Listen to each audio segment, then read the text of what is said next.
Hello students. So today we are here to study about the inheritance and the types of inheritance. So let's start first of all let us know what is inheritance. So inheritance is the property of acquiring data members or the member functions from another class, or we can say that from the base class or the super class. जैसे कि होता क्या है कि you are having two types of class. The first one is base class और parent class भी इसे हम बोलते हैं, पेरेंट क्लास. और क्या होता है, इस पेरेंट क्लास का जो भी प्रॉपर्टीज़ होता है जब हम इनहेरिट करते हैं तो वो किसको मिलता है? द चाइल्ड क्लास और we can say that derived class. तो डिराइव्ड और चाइल्ड क्लास जो होता है उसको पेरेंट क्लास या बेस क्लास का प्रॉपर्टीज़ मिलता है. तो दिस इज इनहेरिटेंस. और and we are having many types of inheritance, just like single inheritance, multiple inheritance, multi-level inheritance, hybrid inheritance, hierarchical inheritance, and one to more types of inheritance.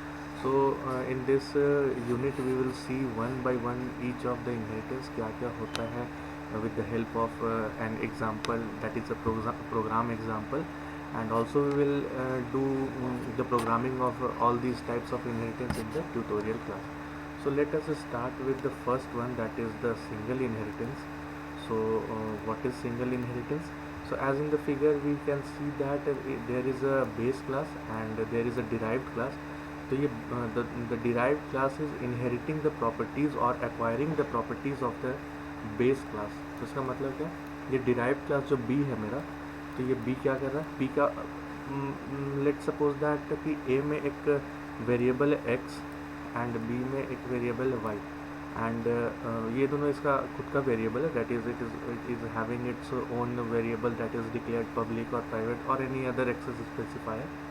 तो now since A is having X and B is having Y, so after inheriting, मतलब कि जब B ए को inherit करता है तो क्या करता है, बी ए का सारा प्रॉपर्टीज़ जो भी पब्लिकली या फिर प्राइवेट जो भी एक्सेस स्पेसिफायर होता है, जो ये एक्सेस मोड लिखा हुआ है, जिस भी मोड में इनहेरिट किया जा रहा है, तो अगर प्राइवेटली मोड में इनहेरिट किया जा रहा है तो वहाँ का प्राइवेट डेटा आएगा, जो कि इम्पॉसिबल है क्योंकि we have seen that in any case the private data are not get inherited in the subclass. तो यहाँ पे क्या है कि B का खुद का डेटा Y है and after inheritance it is also having the data of X. That means when B inherit A, तो क्या होता है, it is having its own properties, or we can say that own data members and member functions in addition with the member functions and the data member of the base class. मतलब अपने साथ साथ base class का भी सारा data वो inherit करता है. सो सिंगल इनहेरिटेंस का क्या होता है कि इसका ये सिंटैक्स क्या है. So for here you can say that class और सब क्लास का जो नेम है, जैसे यहाँ पे क्लास बी है तो इसका एक एग्जांपल लिख लेते हैं. क्लास ये जब हम डिफाइन कर रहे हैं क्लास को, तो क्लास बी, ठीक है, एक colon and after that access mode. तो एक्सेस मोड में हम क्या लिखते हैं, public, private and protected. So let's suppose that we have to write this public. So after adding public, we can say that the mode of inheritance is publicly, and all the data which are inherited from the base class, मतलब base class से जितना भी हम लोग data ला रहे हैं वो क्या होगा इस क्लास में, मतलब जो क्लास बी है उसमें वो सारा डेटा पब्लिक पे जाएगा. मतलब जो भी ए का डेटा होगा वो सारा पब्लिकली हम लोग इनहेरिट कर रहे हैं. And after that we have to write the base class name and for this case we are having the base class as class A. So ये example कैसे हुआ, class B colon public class A. So this is the type of, this is the syntax of how to inherit any of the class, and let us see one example, and so it will be very much clear after that. तो देखते हैं हम लोग. here is a program. तो ये दो part में after here the program is written over here. So यहाँ पे कंप्लीट हो गई ये कॉलम. फिर we will move to this second column. So first of all let us see that कि व्हाट इज़ द क्वेश्चन. तो यहाँ पे क्वेश्चन क्या, एक क्लास है व्हीकल मतलब एक let's suppose that we are having a class vehicle and these statements we know all कि ऐसे हम we do not have to repeat these statements. So class vehicle, and inside that vehicle we are having a constructor. Why this is constructor? This is a function, but it is having the same name as that of a class. So the function is known as constructor. और इस constructor में हम क्या करा रहे हैं? We are displaying a method that is this is a vehicle and we are closing the constructor. क्या हो रहा है, ये जब भी ये कंस्ट्रक्टर कॉल होगा तो क्या मैसेज आएगा? This is a vehicle. ठीक है, तो ये एक क्लास है व्हीकल नाम का. ठीक है, तो ये हो गया बेस क्लास.